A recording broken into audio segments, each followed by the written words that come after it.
নমস্কার বন্ধুরা, সকলকে আমার চ্যানেলে স্বাগত। গত 16ই মে 2025 মহামান্য সুপ্রিম কোর্টের তরফ থেকে রাজ্যের সমস্ত ধরনের সরকারি কর্মচারী এবং সমস্ত ধরনের পেনশনার এবং ফ্যামিলি পেনশনারদের পঞ্চম বেতন কমিশনের অন্তর্গত 25% ডিআরএস অ্যালাউন্স এরিয়ার হিসাবে এককালীন 6 সপ্তাহের মধ্যে প্রদান করতে হবে, এমনই একটি নির্দেশ রাজ্য সরকারকে দেওয়া হয়েছে। এবং এই নির্দেশের পর কিভাবে রাজ্যের সরকারি কর্মীরা এবং পেনশনাররা এই ডিএ এরিয়ারের জন্য আবেদন করবেন, এই নিয়ে একটি অত্যন্ত গুরুত্বপূর্ণ খবর বা আপডেট এই মুহূর্তে সামনে এসেছে। কি সেই খবরে কি বলা হয়েছে সকল কিছু আজকের ভিডিওতে বিস্তারিতভাবে আলোচনা করব। ভিডিওটি ডিআরএস অ্যালাউন্সের এরিয়া সংক্রান্ত অত্যন্ত গুরুত্বপূর্ণ, তাই প্রথম থেকে শেষ পর্যন্ত অবশ্যই ধৈর্য সহকারে দেখবেন এবং ভালো লেগে থাকলে অবশ্যই একটি লাইক করবেন এবং সকলের সঙ্গে শেয়ার করবেন। আর সেই সাথে এই চ্যানেলে যদি প্রথমবার হয়ে থাকেন এই রকমের ইনফরমেটিভ ভিডিও আরও দেখার জন্য যারা এখনও পর্যন্ত এই চ্যানেলটিকে সাবস্ক্রাইব করেননি তারা অবশ্যই চ্যানেলটিকে সাবস্ক্রাইব করে নিতে ভুলবেন না। তাহলে চলুন আমরা বিস্তারিত জেনে নিই। দেখুন, এটি একটি নামী সংবাদপত্রের প্রতিবেদনের অংশ। এখানে হেডলাইন্স দেওয়া হয়েছে, সরকারি কর্মী ও পেনশনের পিছু বকেয়া ডিএর পরিমাণ কত, হিসেব নবান্নের আশায় কর্মী মহল। তাহলে চলুন আমরা বিস্তারিত মূল প্রতিবেদনে কি বলা হয়েছে সেই ব্যাপারে বিস্তারিত দেখে নিই।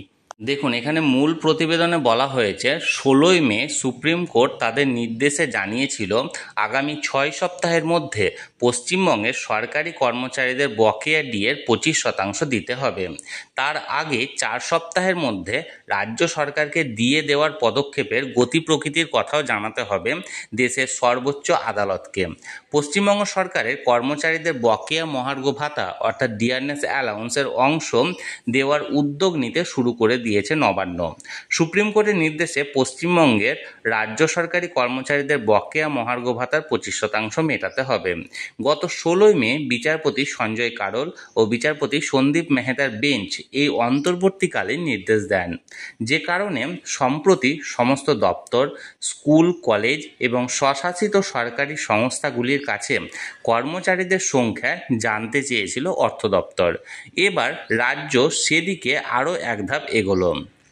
ডিএর বকেয়া অংশ দেওয়ার জন্য প্রযুক্তিগত দিক থেকে একটি নতুন পদ্ধতি তৈরি করার সিদ্ধান্ত নিয়েছে নবান্ন।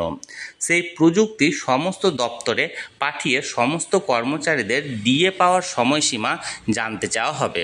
16ই মে সুপ্রিম কোর্ট তাদের নির্দেশে জানিয়েছিল 6 সপ্তাহের মধ্যে ওই বকেয়া দিতে হবে। তার আগে নির্দেশ দেওয়ার 4 সপ্তাহের মধ্যে রাজ্য সরকারকে বকেয়া মেটানোর পদক্ষেপের গতি প্রকৃতির কথাও জানাতে হবে শীর্ষ আদালতকে। নবান্ন সূত্রের খবর, সুপ্রিম কোর্টের সেই জোড়া নির্দেশ কার্যকর করতেই নতুন প্রযুক্তির ব্যবহার করা হচ্ছে। ওই প্রযুক্তিতে সরকারি কর্মচারীদের নিজস্ব portal integrated financial management system অর্থাৎ IFMS এতে গিয়ে 2009 সালের রোপা কার্যকর হওয়ার পরে কার্যকালের মেয়াদের তথ্য জানাতে হবে। এই প্রযুক্তিতে সমস্ত দপ্তর, সরকার অনুমোদিত এবং সরকার প্রসিত স্বশাসিত সংস্থা এবং স্কুল, কলেজ, বিশ্ববিদ্যালয়ে তথ্য পাঠানোর নির্দেশ দেওয়া হবে, যেখানে সরকারি কর্মচারীরা 2009 সালের জুলাই থেকে 2019 সালের ডিসেম্বর মাস পর্যন্ত নিজ নিজ কার্যকালের মেয়াদের তথ্য জানাবেন। একইভাবে ওই সময়কালে সরকারি চাকরি থেকে অবসর নেওয়া ব্যক্তিদেরও নিজেদের তথ্য জানাতে বলা হবে। ওই তথ্য জানালে অর্থ দপ্তর সহজেই কোন আধিকারিক বা সরকারি কর্মচারীকে কত পরিমাণ বকেয়া ডিএ দিতে হবে তা সহজেই নির্ধারণ করতে পারবেন।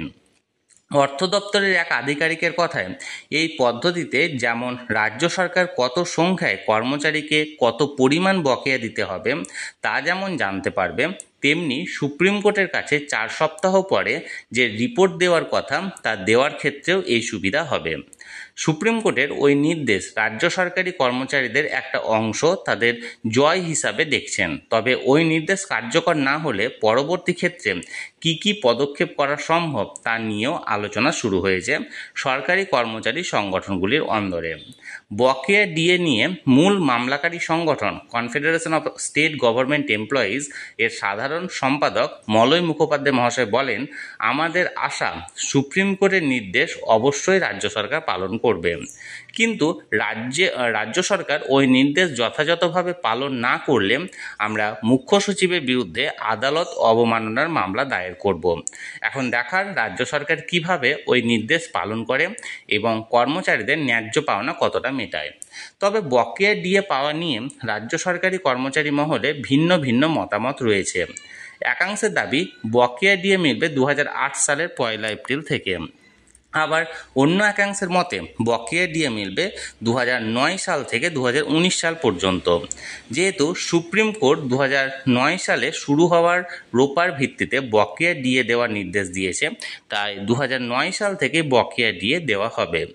রাজ্য সরকারের ডিএ দেওয়া প্রসঙ্গে শিক্ষকদের সংগঠন বঙ্গীয় শিক্ষক ও শিক্ষাকর্মী সমিতির তরফে স্বপন মণ্ডল বলেন, সুপ্রিম কোর্ট নির্দেশ দিয়েছে আগামী 27 জুনের মধ্যে বকেয়া ডিএর 25% টাকা মিটিয়ে দিতে। আমরা আশা করব সরকার শেষ মুহূর্তে কোনো হঠকারী সিদ্ধান্ত নেবেন না এবং নির্দিষ্ট সময়ের মধ্যে সরকারি কর্মচারী ও শিক্ষা কর্মীদের বকেয়া পাওনা মিটিয়ে দেবে। তা না হলে সরকারের আর্থিক অবস্থা প্রশ্নচিহ্নের মধ্যে পড়বে এবং ভবিষ্যতে রাজ্য প্রশাসনকে আরও খারাপ পরিস্থিতির মোকাবিলা করতে হবে।